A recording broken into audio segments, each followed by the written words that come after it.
होली के दिन वृंदावन में हुआ बड़ा चमत्कार।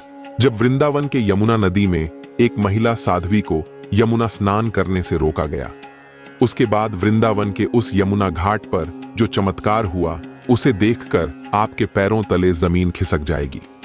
दोस्तों, लोगों के अनुसार यह घटना अभी कुछ ही दिनों पहले की है, जहां वृंदावन के यमुना नदी के तट पर कुछ ऐसा देखने को मिला जिसे देखकर वहां मौजूद सभी लोगों के होश उड़ गए। एक विशिष्ट और दिव्य साध्वी महामयी मीराबाई यमुना स्नान करने वृंदावन आई थी। महामयी मीराबाई, जिन्होंने संसार के मोह को त्याग कर एकांत और तपस्वी जीवन को अपनाया था, वो भगवान श्री कृष्ण की बहुत बड़ी भक्त थी। कहा जाता है कि उन्होंने कठोर तपस्या और साधना से कई सिद्धियां प्राप्त की थी। लोग उन्हें देवी के अवतार के रूप में मानते थे और उनकी साधना से प्रेरित होकर अनेक भक्त उनका अनुसरण करते थे। वे अपनी साधारण जीवन शैली और कठिन तपस्या के कारण सभी के बीच श्रद्धा का केंद्र थी। महामयी मीराबाई का एक अटूट नियम था, हर दिन सुबह 4 बजे यमुना में स्नान करना। उन्होंने कभी इस नियम को नहीं तोड़ा, चाहे वर्षा हो, आंधी हो या भयंकर ठंड। यमुना नदी के प्रति उनका प्रेम और सम्मान असीम था। उनके अनुसार यमुना में स्नान केवल एक शारीरिक क्रिया नहीं थी, बल्कि यह एक आध्यात्मिक प्रक्रिया थी, जिससे आत्मा का भी शुद्धिकरण होता था और परमात्मा से सीधा संबंध बनता था। जब वे वृंदावन के यमुना घाट पर पहुंची तो माहौल अद्भुत था। यमुना का शांत प्रवाह और वातावरण में व्याप्त आध्यात्मिकता ने सभी को मंत्रमुग्ध कर रखा था। सुबह के करीब 4 बजे थे जब महामयी मीराबाई स्नान करने के लिए घाट पर पहुंची। ठंडी हवा चल रही थी और घाट लगभग खाली था। उन्होंने सोचा कि यह समय उनके दैनिक स्नान के लिए सर्वोत्तम है। जब वे अपने वस्त्र उतारकर यमुना में प्रवेश करने वाली थीं, तभी वहां पर सफाई के कार्य में लगे नगर निगम के कुछ अधिकारी उन्हें रोकने के लिए आगे आए। उन्होंने कहा, मां, इस समय यमुना की सफाई का काम चल रहा है, अभी आप स्नान नहीं कर सकती। हमारे नियम के अनुसार यह समय सफाई के लिए निर्धारित है। महामयी मीराबाई ने शांत स्वर में कहा, यमुना मां सबकी है और यह मेरा नित्य नियम है कि मैं सुबह 4 बजे यमुना में स्नान करती हूं। मुझे स्नान करने दीजिए। मेरे स्नान से आपकी सफाई प्रक्रिया बाधित नहीं होगी। लेकिन अधिकारी उनकी बातों पर ध्यान दिए बिना बोले, नहीं, यह संभव नहीं है। आपको थोड़ा इंतजार करना होगा। दिन भर का समय है, बाद में आकर स्नान कर लीजिए। अभी हम आपको अनुमति नहीं दे सकते।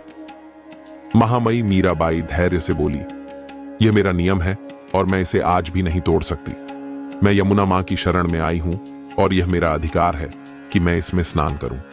यह सुनकर अधिकारियों में से एक अधिकारी गुस्से में आ गया और बोला, तुम्हारी जिद की वजह से हमें परेशानी हो रही है। यहां अभी कोई स्नान नहीं कर रहा है। आखिर क्यों तुम्हें इसी समय स्नान करना जरूरी है? तुम्हारे अंदर कुछ भी विशेष नहीं है। व्यर्थ की बातें बनाना बंद करो और यहां से जाओ। महामयी मीराबाई अब भी शांत रही। उनका चेहरा बिल्कुल धैर्य से भरा हुआ था। उन्होंने बिना किसी प्रतिक्रिया के यमुना तट पर एक चट्टान पर बैठकर ध्यान लगाने का निश्चय किया। उन्होंने अपनी आंखें बंद की और साधना में लीन हो गई। अधिकारी और सफाई कर्मी यह सोचकर संतुष्ट हो गए कि अब कोई समस्या नहीं होगी।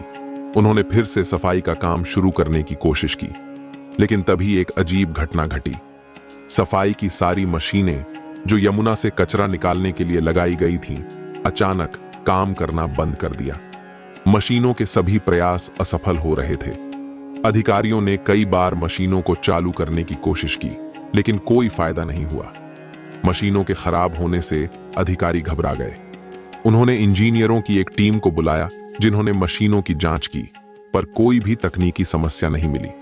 मशीनें पूरी तरह से ठीक थीं, लेकिन वे चालू नहीं हो रही थीं। यह देखकर सभी हैरान थे। उसी समय में एक सफाई कर्मी, जो पहले कभी महामयी मीराबाई से मिला था, उन्हें ध्यान मुद्रा में बैठा देख चौंक गया। वह तुरंत उन्हें पहचान गया। उसने अधिकारियों से कहा, यह साध्वी कोई साधारण साध्वी नहीं है, यह महामयी मीराबाई है, जिनकी सिद्धियां अद्भुत हैं।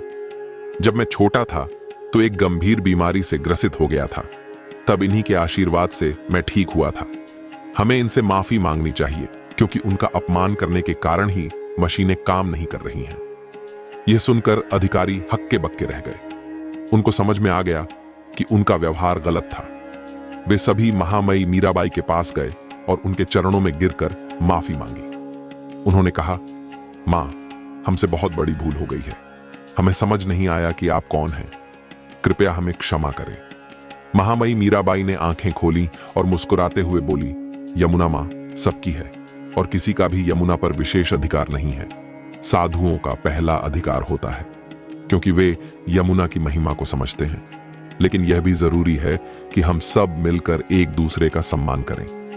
मैं आपको क्षमा करती हूं। इसके बाद महामयी मीराबाई ने यमुना में स्नान किया।